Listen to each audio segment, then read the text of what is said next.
त्याच्या विरुद्ध आवाज उठवणाऱ्यांपैकी, त्या विरुद्ध लढणाऱ्यांपैकी, त्या विद्यार्थी दशेत लढणाऱ्यांपैकी माननीय NV Ramanna participated in student protest during the emergency, म्हणजे चळवळीतली माणसं सुद्धा होती. आणि त्या पुढे जाऊन महाराष्ट्रातलेच माननीय न्यायमूर्ती ललित साहेब हे चीफ जस्टिस ऑफ इंडिया होते आणि ते son of former additional solicitor general होते. सॉलिसिटर जनरल सरकारच्या सहमतीनं, म्हणजेच राजकीय पक्षाचं सरकार असतंय. त्यामुळं कुठेही तुम्हाला सांगतो कोणत्याही पद्धतीनं जे आहे म्हणजे अस्पृश्य मानल्या गेलेलं नाही. कारण ह्या देशातली जी व्यवस्था आहे भारतरत्न डॉक्टर बाबासाहेब आंबेडकरांच्या संविधानानं दिलेली, की ज्या गोष्टीच्या बाबतीमध्ये सेपरेशन ऑफ पॉवर्स आहेत ते पॉवर्स आहेत, परंतु संपूर्णतः कोणत्याही गोष्टीला कुठेही प्रोहिबिट केलेलं नाही. आणि म्हणून आमचं म्हणणं आहे की ज्या प्रकारे रोहित पवार व्यक्त झाले, माननीय म्हणजे सन्माननीय वकील असलेल्या साठे मॅडम यांच्या बाबतीमध्ये ज्या म्हणजे उद्या न्यायमूर्ती होण्याकरिता ज्यांची शिफारस झाली, रोहित पवारांचा आम्ही नुसता निषेधच करत नाही, तर आम्ही रोहित पवारांच्या बाबतीमध्ये माननीय मुख्य न्यायमूर्ती सर्वोच्च न्यायालय, माननीय union minister for law and justice, त्याचबरोबर माननीय मुख्यमंत्री महाराष्ट्र राज्य, माननीय स्पीकर महाराष्ट्र लेजिस्लेटिव्ह असेंब्ली आणि मुंबई उच्च न्यायालयाचे माननीय रजिस्ट्रार जनरल यांना आम्ही पत्र लिहून रोहित पवारांची तक्रार केलेली आहे. रोहित पवारांची तक्रार, त्यांचे जे भाष्य आहे, त्यांचे जे स्टेटमेंट आहेत ते म्हणजे संविधानाला अभिप्रेत नाही आहेत. ते एक पब्लिक सर्वंट आहेत. पब्लिक सर्वंटचा मराठी अर्थ रोहित पवारांनी समजून घ्यावा. लोकसेवक, लोकांसाठी ती व्यवस्था केलेली आहे आणि अशा लोकसेवकानं जे आहे अत्यंत बेजबाबदारीनं बोलणं, ही कुठेतरी अकाउंटेबिलिटी फिक्स झाली पाहिजे. याकरिता आम्ही संबंधितांना आम्ही जे आहे आमचं रिप्रेझेंटेशन, आमची तक्रार दिलेली आहे. त्यामध्ये रोहित पवारांचं जे वेगवेगळ्या तुमच्या सगळ्या माध्यमांच्या क्लिप्स आम्ही मान्य न्यायालयांना पुरवल्यात. रोहित पवार कुठे कुठे काय काय बोलले, इतकं सोपं नसतंय. रोहित पवार बोलवले, माध्यम बोलून गेले काहीतरी, एवढं वाचाळ व्हायचं नसतंय. शिस्तीत, संविधानाच्या शिस्तीत वागायचं असतंय. संविधानाच्या शिस्तीच्या बाहेर जाल, मग त्या माननीय वकील साठे असतील किंवा कोणीही या देशाची कन्या असेल, अशा प्रकारे कोणत्याही वकील, महिला वकिलांना, गुणवंत वकील असलेल्या महिला वकिलांना शॉर्ट लिस्टिंग मध्ये अत्यंत उच्च ज्यावेळेस तुमचं मेरिट असतंय, ज्यावेळेस तुमचं स्टँडिंग असतंय, स्टँडिंगचा अर्थ तुम्ही कर्तृत्ववान दिसता, त्याच वेळेस तुमच्या नावांची शिफारशी होतात. असं सगळी परिस्थिती असताना ज्या प्रकारे रोहित पवार व्यक्त झालेले आहेत ते हे सांगून की त्या राजकीय पक्षाच्या प्रवक्त्यामध्ये नाव होतं म्हणून, त्यामुळं मी रोहित पवारांना आतापर्यंतची सगळी हिस्ट्री, सगळा इतिहास न्याय व्यवस्थेतला वाचून दाखवलेला आहे. आणि रोहित पवार काय बोललेत, काय डिफेमेटरी बोललेत, काय स्कॅन्डलस बोललेत, काय न्याय व्यवस्थेला रसात तळाला नेईल असं बोललेत, तर ते आहे. रोहित पवार म्हणाले, ज्या प्रकारे व्यक्त झाले, लोकशाहीसाठी हा मोठा धोका आहे. सत्ताधारी पक्षाच्या प्रवक्ते असलेल्या व्यक्तीला न्यायमूर्ती म्हणून नियुक्त करणे हे न्यायव्यवस्थेच्या स्वायत्तेवर आघात आहे. यामुळे जनतेचा न्यायालयावर विश्वास ढासळू शकतो. काय डेटा आहे रोहित पवारकडे, काय अभ्यास आहे रोहित पवारकडे? रोहित पवारकडे माननीय वकील असलेल्या साठे यांच्या विरुद्ध एखादी तक्रार आहे का? एखाद्या सावित्री आईच्या लेकीला, एखाद्या त्या पुढे जाऊन ज्या लेकीमध्ये म्हणजे आई सरस्वतीची शक्ती ज्ञानाने प्राप्त झालेली असते, अभ्यासाने प्राप्त झालेली असते, आणि अशा युगामध्ये जिथे एक प्रतिष्ठा महिलेला प्राप्त आहे आणि कोणताही इतिहासाचा लेखाजोखा न पाहता, रूल प्रोसिजर न पाहता, कोणत्याही प्रकारचं बंधन नसलेलं न पाहता रोहित पवारांनी एका महिला वकिलाच्या बाबतीमध्ये असं व्यक्त होणे हे अत्यंत निषेधार्ह आहे, अत्यंत निंदाजनक आहे. आणि त्याही पुढे जाऊन न्याय व्यवस्थेमध्ये काय होईल ही सुद्धा भविष्यवाणी सांगायला निघालेत. भविष्यवाले बनले का तुम्ही? रोहित पवार फॅक्टवर बोलायचं असतंय, लिगल ग्राउंडवर बोलायचं असतंय, लिगल प्रोसिजरवर बोलायचं असतंय, ते बोलण्याचं तुम्हाला शिकवलंच नसल, शिकलाच नसाल, त्या गुरुवर्यांना नाव ठेवून काय फायदा? कारण राजकारणाच्याच बाराखडी शिकला असाल तुम्ही, गुणवत्तेची बाराखडी सुद्धा लक्षात घ्यायची असते रोहित पवार, असं देखील मी रोहित पवारांना सुनावतो. त्याचबरोबर ते काय म्हणले, केवळ न्यायाधीश होण्याची पात्रता आहे म्हणून थेट राजकीय व्यक्तींना न्यायाधीश म्हणून नेमणे म्हणजे न्यायपालिकेला राजकीय आखाडा बनवण्याचा प्रकार नाही का, असा प्रश्न उपस्थित केलाय रोहित पवारनं. रोहित पवारला मी उत्तर दिले आता की कशा कशा प्रकारे न्याय व्यवस्थेला बदनाम करणे, न्याय व्यवस्थेतील एका उच्च शिक्षित वकील भगिनी जी न्याय व्यवस्थेच्या एका मोठ्या पदावर न्यायमूर्ती म्हणून जाणार, त्यांना कसं डिफेम करणे, डिमॉरलाइज करणे, महिलांना, एकूण महिलांना या प्रकारे डिमॉरलाइज करायचं काम राष्ट्रवादी काँग्रेसच्या गटाकडून, कायम शरद पवारच्या गटाकडून होत आहे. या पूर्वी सुद्धा काय ते जळगाव धुळ्याचे आमदार खडसे, एकनाथ खडसे, ते सुद्धा IAS महिलांच्या बाबतीत असंच बोलले होते.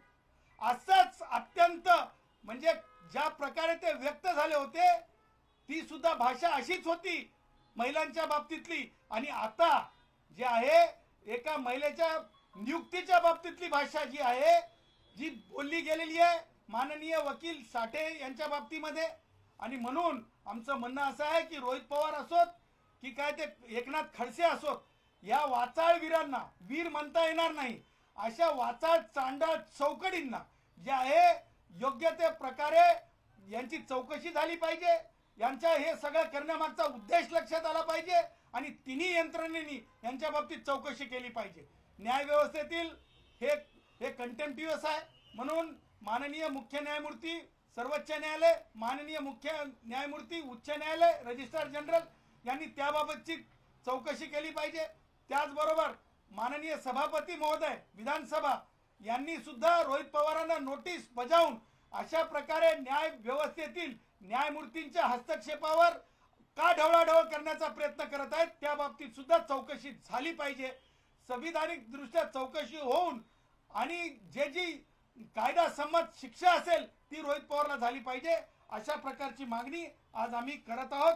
त्याचबरोबर आम्ही पुढचा एक कायदा वाचून दाखवू इच्छितो.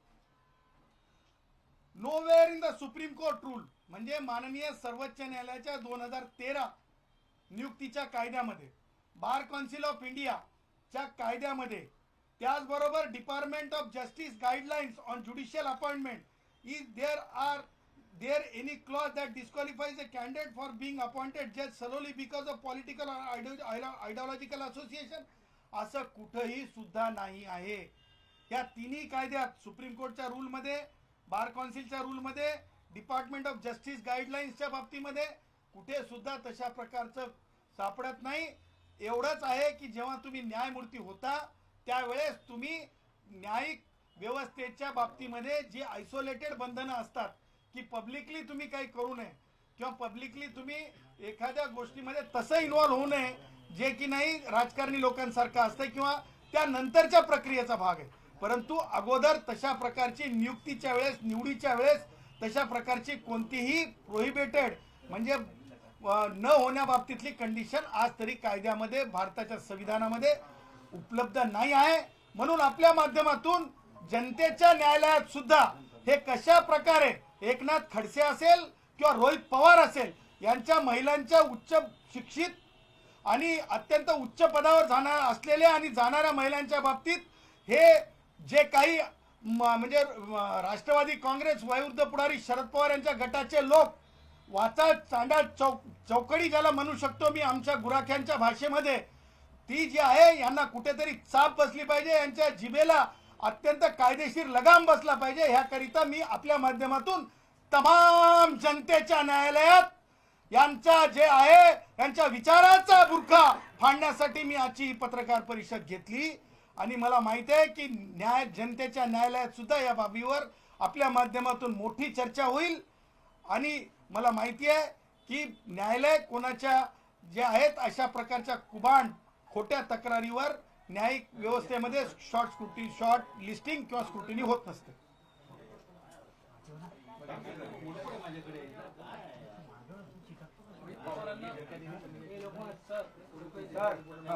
रोहित पवारांचं असं म्हणणं होतं की ज्यावेळेस नियुक्त झाल्या 1972चे काही दाखले दिले जात आहेत, तर त्यावेळेस अडवाणी, अटल बिहारी वाजपेयी ही सगळी मंडळी होती, त्यांच्याकडून कुठेही विरोध झाला नव्हता. कदाचित त्यांना ती नियुक्ती पटली असेल, परंतु आम्ही त्यावेळेसच्या काळावर बोलत नाही. आत्ताची परिस्थिती अशी आहे की तुम्ही भाजपच्या प्रवक्त्याला नियुक्त करताय. ही 3 वर्षापूर्वी प्रक्रिया चालू झाली होती, त्यावेळेस तर त्या पदावर होत्या. ए भाई रोहित, ये पाटवा पाटवी का कार्यक्रम ये हिंदुस्तान के न्यायमूर्तियों के चयन में होता नहीं है भाई, ये सब कुछ मेरिट पे होता है। और रोहित पवार को कानून पता नहीं है और निकले हैं अडवाणी जी को, निकले अटल जी को के नाम लेके बात करने के लिए। इसीलिए तो हमने कहा है ना कि ये है ना, ये उंगली बताने का काम नहीं करने का, पहले कानून पढ़ने का है रोहित, कानून पढ़ने का। अपन कानून बतारेला आहे, कानून बतारेला आहे। मला असं वाटतंय एवढं रोहितला सुनावणं हे त्या प्रश्नाचं उत्तर आहे। फक्त रोहित पवारच नव्हे तर हर्षवर्धन सपकाळ आणि विजय वडेट्टीवार या दोघांनी सुद्धा ही जी नियुक्ती झालेली आहे त्यावरती आक्षेप घेतलेला आहे। आपण काय म्हणाल, कारण कुठेतरी अपोजिशनला ह्याला विरोध आहे। बघा कोण नाव सांगितलं ते काय सपकाळ, हे मला वाटतं इटी दांडूच्या खेळातले नवीन खेळाडू आहेत, कारण आम्ही खेळाला फार महत्त्व देतो। राजकीय खेळातले नवीन खेळाडू आहेत आणि मला असं वाटतं त्यांचा अभ्यास किती आहे संविधानातला। आणि विजय भाऊला मला हे सांगायचं, विजय भाऊ एकदा की नाही आपण नजीकच्या एखाद्या विधी महाविद्यालयातल्या एखाद्या संविधानाच्या प्राध्यापकाकडे जाऊन ना ह्या सगळ्या गोष्टी समजून घ्या। हे सपकाळ काहीतरी म्हणतात म्हणून विजय भाऊनी हे सगळं बोलणं म्हणजे उच्चारणं त्यांच्यावर म्हणजे त्यांच्या बोलण्यावर काय रेगेवर रेग ओढणं योग्य नाही। आणि विजय भाऊंना मला सांगायचं वडेट्टीवार साहेबांना अत्यंत नम्रपणे, विजय भाऊ तुम्ही रोहित पवारचं लाईन ओढणार का हो? रोहित पवारची लाईन ओढणार का हो? तुम्ही जे संविधानात लिखित आहे ते बघणार का रोहित पवारची लाईन ओढणार? मला असं वाटतंय की हे सगळ्या गोष्टी लॅक ऑफ नॉलेज, म्हणजे मराठीत म्हणायचं तर ज्ञानार्जनाच्या कमीमुळे हे जे आहे ते सगळे व्यक्त होत आहेत। परंतु डंके की चोट पे सांगतो, ही झालेली शिफारस अत्यंत कायदेशीर, अत्यंत तुम्हाला सांगतो सुप्रीम कोर्ट रूल्स, त्याचबरोबर जस्टिसच्या बाबतीमध्ये जे निवड समितीचे कायदे आहेत त्याच्या अनुषंगाने आणि भारतीय संविधानाच्या नुसार ही शिफारस झालेली आहे। लक्षात ठेवा, मी तुम्हाला सांगितलं की प्रत्येक वकील जो न्यायमूर्ती होण्याच्या आधी असतो तो कोणत्या ना कोणत्या राजकीय पक्षाच्या केसेस चालवत असतो। त्याच्यामुळे असं समजायचं का की तो वकील त्या वकिलाने न्यायदान करू शकत नाही। आणि प्रत्येक वकील जर कोणत्या ना कोणत्या राजकीय पक्षाशी संबंधित असेल किंवा तो त्या राजकीय पक्षाचा वकील असेल तर सगळ्यांनाच अस्पृश्य समजून बाजूला करायचं का? कारण अशा प्रकारे अस्पृश्य समजा किंवा अस्पृश्यता डोक्यात ठेवा अशा प्रकारचा कायद्यात कुठेही म्हणजे हे लवलेश नाही आहे। आणि त्याच्यामुळं ही सगळी मंडळी अस्पृश्य डोक्याने विचार करत आहेत, जे की प्रोहिबिटेड आहे, चौकडी आहे, जे की चौकडी आहे। अस्पृश्य विचार आहे हा, अस्पृश्य विचार आहे हा। कारण पॉलिटिकली मॅटर चालवणं किंवा पॉलिटिशियन्स राहणं या दोन्ही बाबी। आता मला सांगा रोहित, मला सांग रोहित, आता तू हम उमर असल्यासारखा आहेस म्हणून मला रोहितला सांगायचंय, अरे रोहित जस्टिस NV रमन्ना कधी होते रे, कधी होते? तू 57ची गोष्ट तुला कोण सांगायला रे रोहित? जस्टिस NV रमन्ना हे स्टुडंट मुवमेंटमध्ये ॲक्टिव्हली पार्टिसिपेटेड झाले, ते त्यांची स्वतःची तर हे बघ रे, मुलाखत तर बघ त्यांची। आणि रोहित उदय ललित साहेब हे ॲडिशनल सॉलिसिटर जनरल साहेबाचे चिरंजीव होते, मग ॲडिशनल सॉलिसिटर जनरल कोण चयन करतंय? त्याच्यामुळं रोहितच्या बोलण्याला आणि विजय भाऊ आणि ते सगळे जे बोलत आहेत ना हे सगळं काही आहे ना, तुम्हाला सांगतो लॅक ऑफ अंडरस्टँडिंग म्हणण्यापेक्षा लॅक ऑफ नॉलेज आणि बस रपाटे ओढत जा रे, रपाटे ओढत जा रे, राजकीय ओढत जा रे, अशा प्रकारचं हे वर्तन आहे। आणि हे गैरवर्तन आहे, आणि हे गैरवर्तन आहे।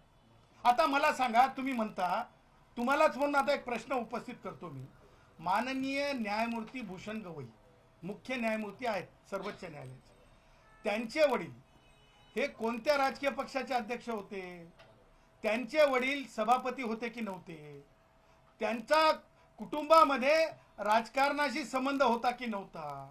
पण तेही मुख्य न्यायमूर्ती झाले ना, तेही मुख्य न्यायमूर्ती झाले ना। त्याच्यामुळे राजकीय कुटुंबात जन्माला येणं किंवा राजकीय लोकांची वकिली करणं किंवा राजकीय अफिलिएशन राहणं न्यायदानात शॉर्ट लिस्टिंग होईपर्यंत म्हणजे तुमची शिफारस होईपर्यंत याला कुठेही प्रतिबंध नाहीये, कुठेही मर्यादा नाहीये आणि कुठेही अस्पृश्य लेखलं गेलेलं नाहीये. आणि अस्पृश्य अशा प्रकारच्या लेखण्याची भाषा करणाऱ्यांना मला असं वाटतं जनतेच्या न्यायालयात ज्या प्रकारे एकनाथ खडसेंनी एक IAS महिलांच्या बाबतीत वक्तव्य केलं होतं त्याच प्रकारचं हे दळभद्री वक्तव्य रोहित पवार आणि कोण तो इटी दांडू सारखा नवीन खेळाडू असल्यासारखे राजकारणी काय नाव होतं काय हर्षवर्धन जे आहे बाबा कोण आहे ते त्यांच्या बाबतीमध्ये मला असं वाटतं की त्यांना ह्या सगळ्या प्रक्रियेची अज्ञान आहे.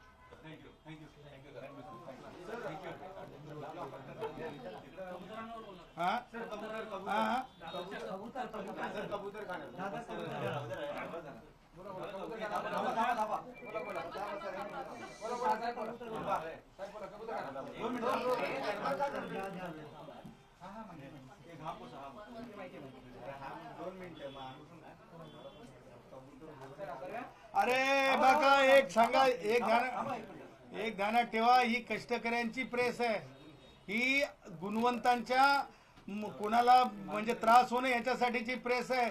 ही काही ते काय म्हणतात ते बाजूला यशवंतराव चव्हाण काय ते यशवंतराव चव्हाण ते ट्रस्ट आहे परंतु ते गरिबांसाठी कमी आहे.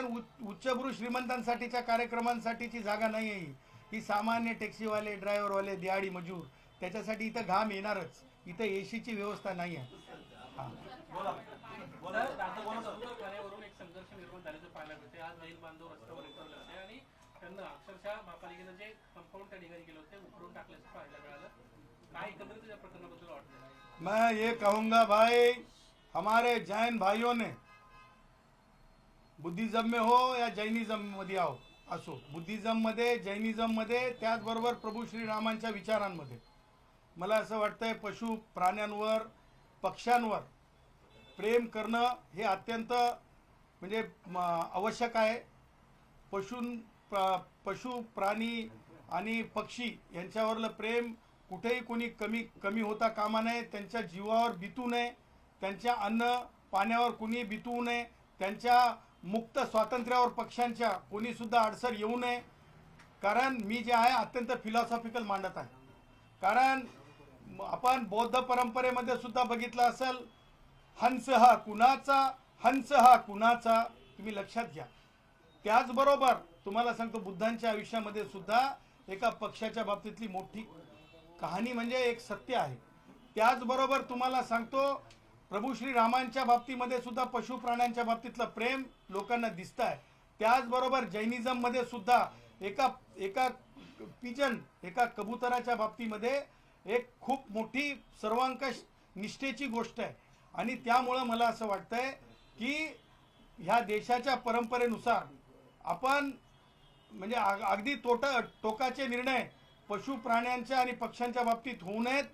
उच्च न्यायालयाने ज्या रिपोर्टवर मला असं वाटतंय आपलं मत व्यक्त केलेलं आहे तो रिपोर्टच मुळात चॅलेंज केला पाहिजे.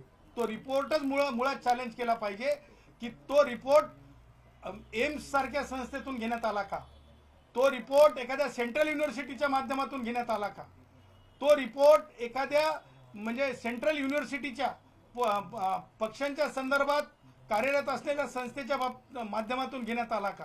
आणि त्यामुळं अथॉरिटिव्ह रिपोर्ट जर आम्हाला वाटत नाही आहे म्हणून मला असं वाटतंय की येणाऱ्या काळामध्ये मी जैन भावांसोबत आहे, मी पक्षी प्रेमियांसोबत आहे, मी तुम्हाला सांगतो प्रभू श्रीरामांच्या विचाराच्या माणसांसोबत आहे आणि मी बौद्ध जैन परंपरेसोबत आहे. मला असं वाटतंय मुंबई महानगरपालिकेने कोणतीही सुद्धा घाई गडबड करू नये. पक्षांच्या बघा लक्षात ठेवा, तुम्ही जर म्हणत असाल की पक्षांना दुसरी जागा करून देतो, लक्षात ठेवा दुसरी जागा करून देणे एवढे आपण मोठे नाही आहेत. कारण निसर्गाने त्यांना स्वातंत्र्य दिलेलं आहे. त्यांना तुम्ही असं म्हणू शकत नाही इथं भरारी नको घेऊ तिथं जाऊन भरारी घे. हे काही तुम्हाला सांगतो SRA मध्ये गरिबांना काढणे म्हणजे काम आमचे तुम्हाला सांगतो ज्या प्रकारे गरीब म्हणजे मनुष्यावरती वेळ आणलेली आहे तुम्ही. महापालिकेच्या काही कारभारावर मला प्रश्नचिन्ह उपस्थित करायचे आहेत. महापालिका गरिबांना म्हणते, म्हणजे आमचे जे महापालिका असो की काही ज्या शासनाच्या काही संस्था आहेत ज्याच्यामध्ये गिरणी कामगारांच्या बाबतीत सुद्धा म्हणाले उदय सामंतांनी काहीतरी उत्तर दिलं होतं, उदय सामंतांनी काहीतरी उत्तर दिलं होतं, उदय सामंतांनी काहीतरी उत्तर दिलं होतं म्हणे ते खटाव मिल की आणखीन कोणती एक मिल आहे आमची त्याच्यातले 1000 लोकांना इथं घर आणि 3000 लोकांना म्हणे काहीतरी याला जा, कुठे ते मुंबईच्या बाहेर. त्यामुळे तुम्हाला सांगतो माणसावर तर आपण की नाही गावाच्या बाहेर काढायचं सुरू केलं. आता पक्षांवर सुद्धा तसा अन्याय करू नका. पक्षांचं मुक्त स्वातंत्र्य राहिलं पाहिजे, ते मुक्त स्वातंत्र्य अबाधित राहिलं पाहिजे. हा देश बुद्धांचा, हा देश प्रभू श्रीरामांचा, हा देश भगवान महावीरांचा देश म्हणून ओळखला जातो. जगामध्ये अशा क्रूरतेमुळे देशाचं नाव खराब होऊ नये आणि मला असं वाटतं की खोल अभ्यासापूर्वी अशा प्रकारे कोणत्याही पशु प्राण्यावर किंवा पक्षावर अन्याय होता कामा नये. मी जैन भावांसोबत आहे, डंके की चोट पे मी जैन भावांसोबत आहे. सर, विधान परिषदेमध्ये हा विषय सत्ताधारी पक्षाचे आमदार मनीषा कायदे यांना मांडला होता. त्यांचं असं म्हणणं होतं की त्या प्राणीशास्त्राच्या अभ्यासक आहेत आणि एक सगळा अभ्यासानंतरच ही गोष्ट लक्षात आलेली आहे की फुफ्फुसांचे जे आजार आहेत ते होऊ शकतात. चित्रा वाघच्या सत्ताधारी पक्षाचे आमदार आहेत, त्यांना त्यांची आजी वारली याचं देखील सभागृहामध्ये ऑन रेकॉर्ड उदाहरण दिलेलं आहे. त्यामुळं तो कबूतर कानातीतून हलवला गेला पाहिजे अशा पद्धतीची मागणी केली. त्यानंतर सरकारनं कबूतर हक्काने निर्णय घेतला होता. बघा, सन्माननीय दोन्ही आमदार यांची व्यक्तिगत मतं होती ती, आणि अथॉरिटिव्ह कशाला म्हणतो तर आपण गठीत केलेल्या कमिटीच्या रिपोर्टपेक्षा आपण वेटरनरी सायन्सेसशी संबंधित त्या म्हणजे पशु पक्ष्यांच्या बाबतीतल्या एखाद्या विभागाच्या मार्फत किंवा एम्सच्या मार्फत किंवा एखाद्या म्हणजे आपण जे उदाहरण देतात की फुफ्फुसाचे आजार कशाने होत नाही. तो तुम्ही एकसारखं AC मध्ये जरी राहिलात तरी फुफ्फुसाचे आजार होतात. एकसारखं AC मध्ये जर तुमचं आयुष्य जर बसलं ना तर नुसते फुफ्फुसाचे आजार होत नाही तर तुमचे हाडं सुद्धा ढिले होतात. ते हाडं सुद्धा ढिले होतात तुमचे. फुफ्फुसाचे आजार तर सोडाच. त्याचबरोबर तुम्हाला सांगतो आज गाड्या मोटरसायकलमुळे सुद्धा तुम्हाला त्या प्रदूषणाचे सुद्धा तुम्हाला फुफ्फुसाचे आजार होतात. सांगायचं तात्पर्य सन्माननीय दोन्ही आमदार महोदया जे आहेत त्यांनी व्यक्तिगत मतं व्यक्त केलेली आहेत. न्यायालयाने एका रिपोर्टला आधार केलेला आहे. या दोन्ही गोष्टीचं गांभीर्य लक्षात घेता माननीय सर्वोच्च न्यायालयाकडे जावं राज्य सरकारनी, आणि त्याचबरोबर हे जर अथॉरिटिव्ह नसेल तर तो जो रिपोर्ट आहे तो रिपोर्ट सुद्धा माननीय राज्य सरकारने चॅलेंज करावा, राज्य सरकारने चॅलेंज करावा अशी विनवणी मी लॉ अँड ज्युडिशरीचे सेक्रेटरी माननीय श्री शुक्ला साहेबांना करतो राज्य शासनाच्या, त्याचबरोबर मुख्य सचिवांना करतो, त्याचबरोबर दोन्ही उपमुख्यमंत्र्यांना आणि माननीय मुख्यमंत्री देवेंद्रजींना सुद्धा करतो की रिपोर्ट चॅलेंज करा. या देशाची जी गरिमा आहे, या देशाचं जे चित्र आहे, ज्या देशाचं जे फेस आहे, ज्या देशाची जी आयडियोलॉजी आहे ही बदलता कामा नये. दोन्ही आमदार महोदयांना ज्या आहेत ज्यांनी व्यक्त केलेले आहेत त्यांना मी परत असं म्हणेल की त्यांनी त्यांच्या विचारामध्ये रिव्ह्यू करावा.